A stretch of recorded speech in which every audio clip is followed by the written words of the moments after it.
intellectual. Man, you ain't intellect about nothing and you You running. got that warrior. How you Listen, got intellect You're and you not an running? intellectual. Started trafficking. Intellectual fleer. we well rounded on all sides. Well-rounded on Drug a money boat. makes you well-rounded. Around You boat, got to like add the an maroon inner tube. part. That's A Around maroon inner flair. tube. They Oh, put well around the belt inner to tube ass floating over here to on the America. largest empire at the time. They put A belt to ass on largest, them and made them largest inner sign tube a you'll ever treaty see out there in to the have their own Atlantic sovereign Ocean. land. That's what we did. The quickest banana boat smoking. You jumped on the quickest banana boat smoking. That's what you did. 5 million deep in Banana America, boats. you can't even establish your own town. You know, so it's a big difference. He's still talking, man. We won with guerrilla The warfare. Democrats sent this dude, man. With basic weapons. This you know, dude is a Democrat. Y'all ain't shit, man. You gotta Hey, y'all better have some ships so you go into guerrilla warfare. They're gonna just pull up on your coast and dust y'all off. Yo, can I say something real quick? Yo, check Where's this your out, Navy man. at? Yeah. Check this out, man. I have no problem. They want to fight for everybody else, but that only tells No. I just want to say something real quick, man, because Jamaica is not really free, man. You talking mad smack about the Maroon Wars and stuff. Jamaica's not really free today. Here Okay? come the Haitian And hate. you showed out Haiti doing still a it. protectorate. And you over here trying to front for these motherfuckers like Jamaica standing on something. Jamaica ain't standing on shit. Your whole government is remittances. All your fucking borders are owned. You on all your beaches. You can't go on your beaches. Your government was compromised ever since Fidel Castro tried to connect with y'all. The U.S. went government too, and you sold out the Maroon Wars because when you made that deal with the British, you stopped fighting, and the Maroon Wars kept going. How we stop? Wait. And then when the How first we time they stop teamed up with the fighting? We colonizers. had 2 more Maroon Wars after that. That's why he has to speak in the past still under the Privy Council of the Queen of England. You under the Privy Council of the Queen of England right now. So you fronting, man. Jamaica's not really free. That's Is what that I why got. they were in Nigeria? Right. At the top of the mountain drinking coconut, at the top of the mountain drinking coconut juice, watching the other lowland at Jamaicans be enslaved. Yeah, that's real cool right there, ain't it? Right. You lost 75% of the land to mulattoes. The one free thing this dude got is to go back home, and he won't do it. He's still up here arguing with somebody else. This is all he want to do. This is what the immigrants want. I just came here This to bring man is arguing for illegal immigrants. Yes. This is an illegal immigrant conversation. And believe those mulattoes had backing.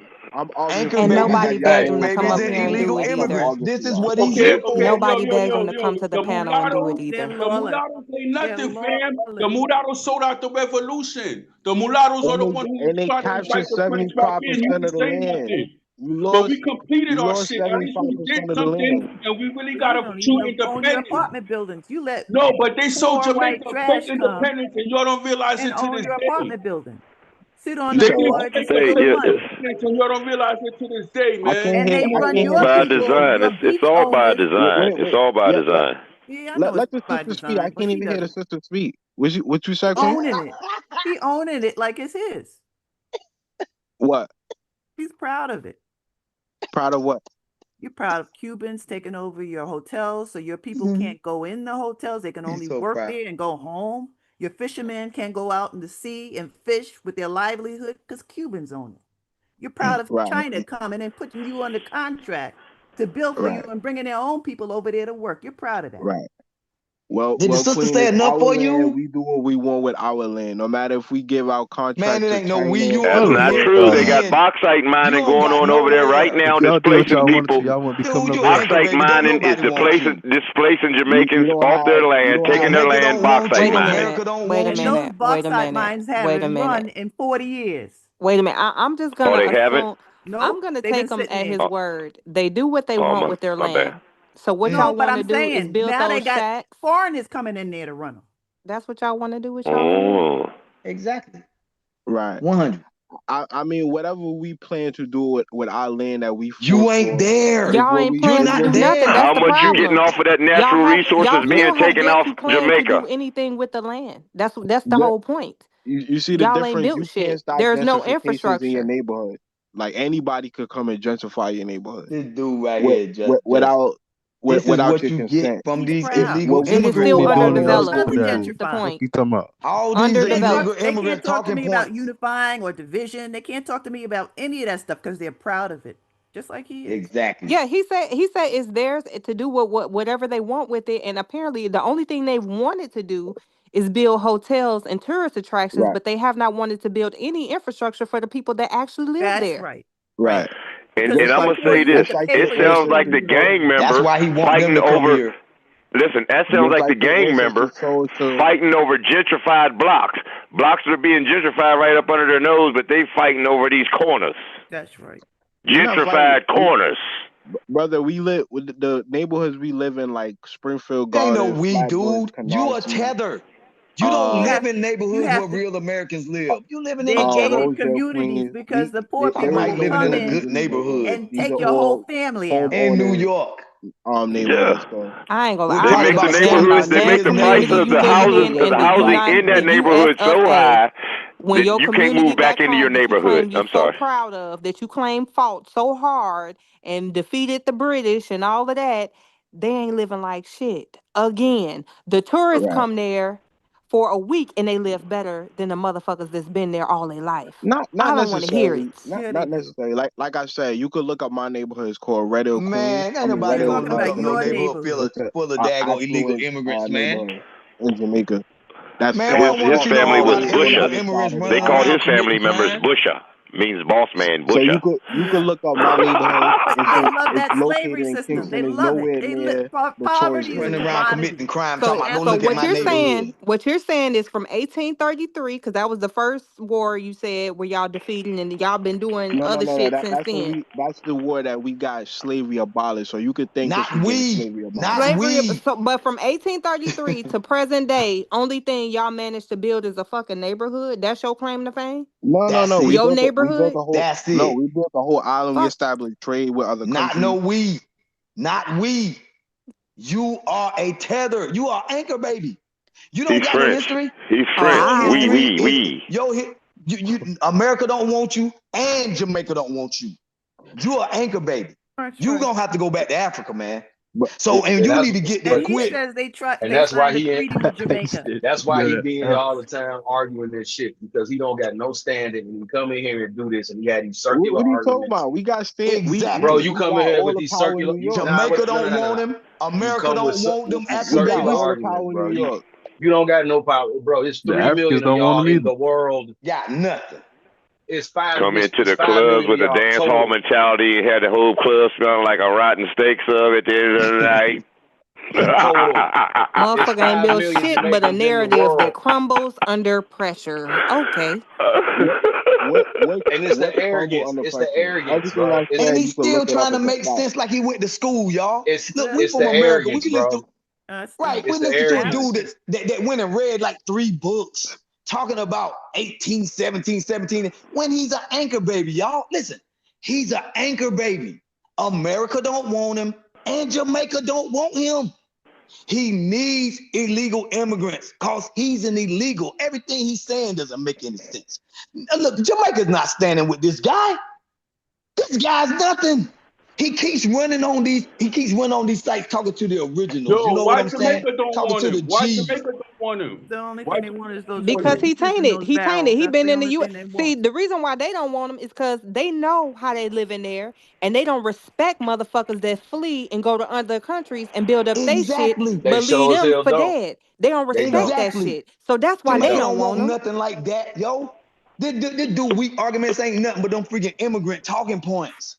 They want to flood America with them illegal immigrants. You see him. You see him. He's out there crying for them ICE people.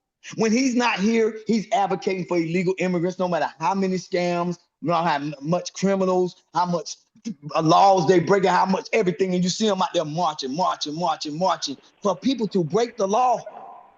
These are anchor babies. They are unwelcome in America. And they pissed off because we're not out there, and they've been mad ever since. They're trying to blame us because they know who fights in America. It's not them. These people think marching is fighting. You're like, dude, that's just an afterthought we was doing. We do this stuff 24. You come over here and try to watch movies. Talking about Eye on a Prize and Malcolm X. Do you know how many Malcolm X we got? We got them everywhere. Y'all make our champions into movies, but we know that our grandparents and our uncles and our aunts that same thing, dude. See, you can't get like that. You don't got nothing like that. That's why you But won't go not only home. that, we all know as Black Americans that the biggest fight is the battle for the fucking mind. Baby, I don't give a fuck what you got going on. You already lost because you think like the colonizer. You're Just like gone. them. You're done. It's a wrap. They got you. Just like them. The strategy. And he sound Checkmate. like a Strategy. parrot. He sound like Checkmate. everything You sound about him ridiculous. has, don't he? He sound like somebody been sitting in front of a mirror just talking to himself all the time, trying to He convince has been. us They done went to school. They go to our HBCUs. They go to school with us. These anchor babies, right? Now, these anchor babies, see, I wouldn't call you anchor baby, dude, if you had any kind of guts. See, because I know there's people that come to this country that really do understand our struggle. You're just not one of them. See, you weak.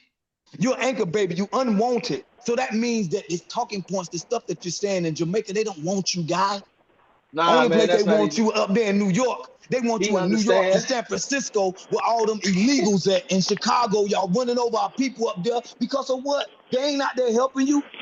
You should be asking Black Americans, please, please, please, please, give me $1 to send me back home. But you're saying I want to stay, even though the Caucasians saying, leave, please.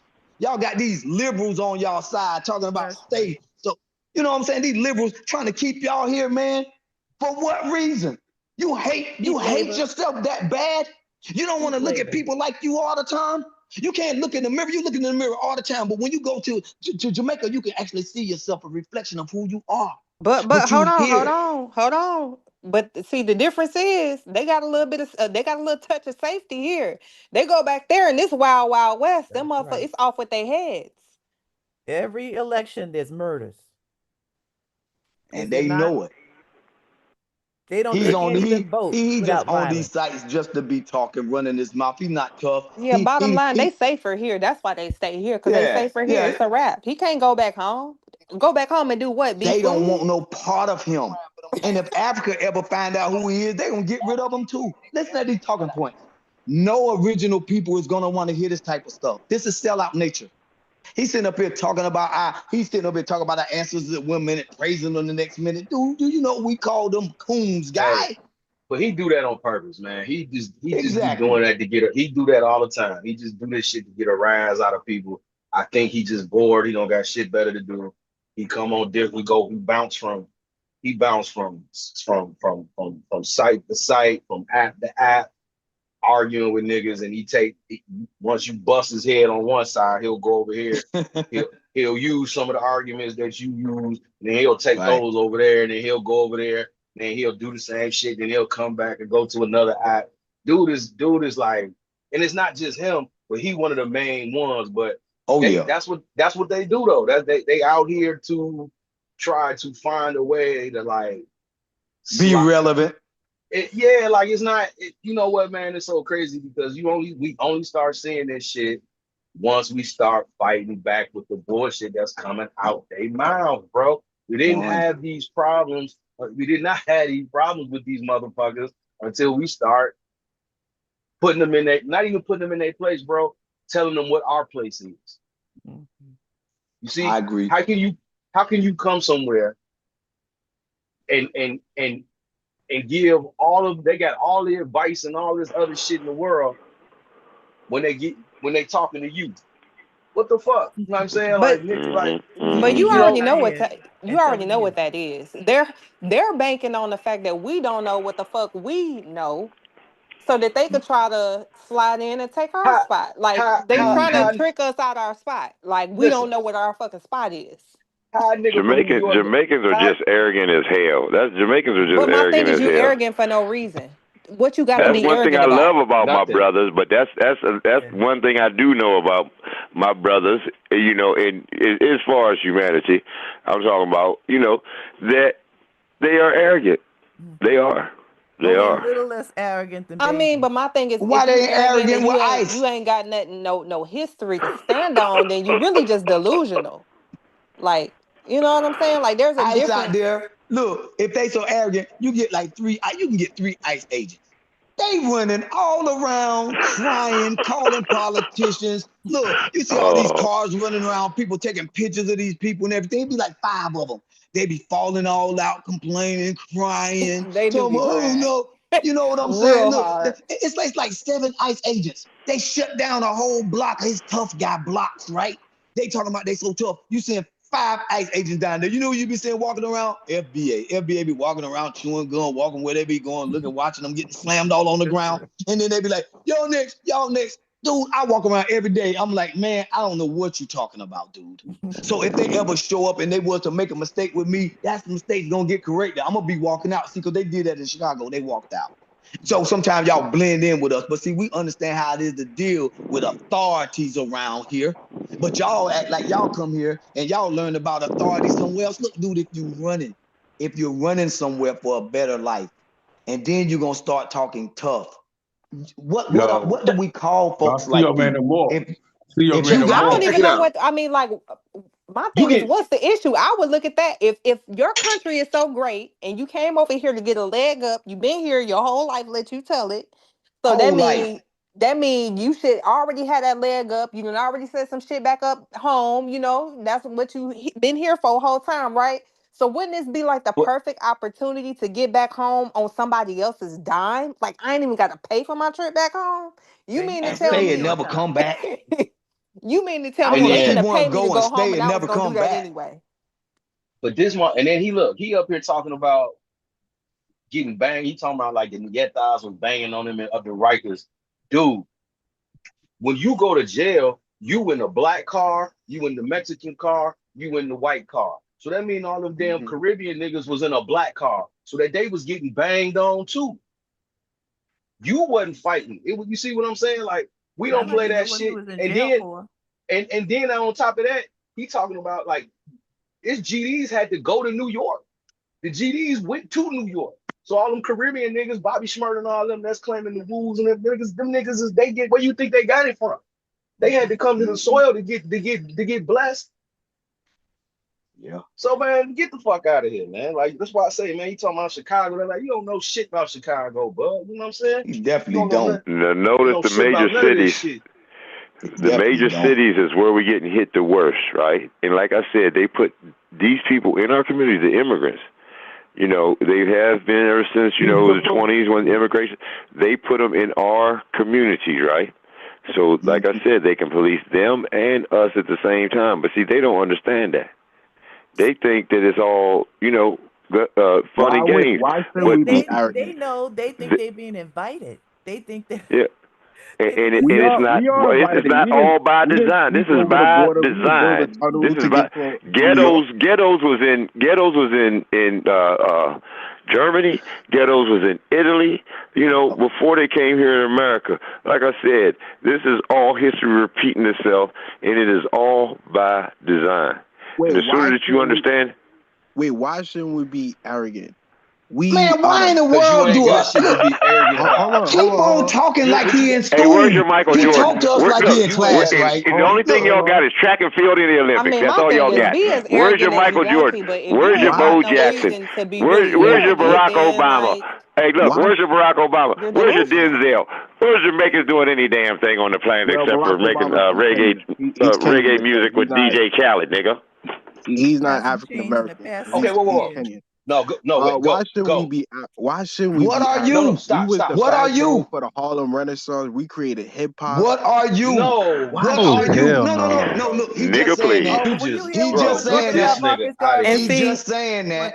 He just saying that because that's their talking points. Listen, that is them anchor babies talking point. I know that, when they but I want to be clear. I want to be clear that I'm not going to act like they have not contributed and help influence, you know, like man, that ain't influence nothing. Went a little bit. Look, I was up there in New York. Look here. I them Caribbeans, how you gonna influence somebody cosplaying? Yeah, Marcus Garvey was a sellout. Yeah. Cosplaying. Talking about Haile Selassie.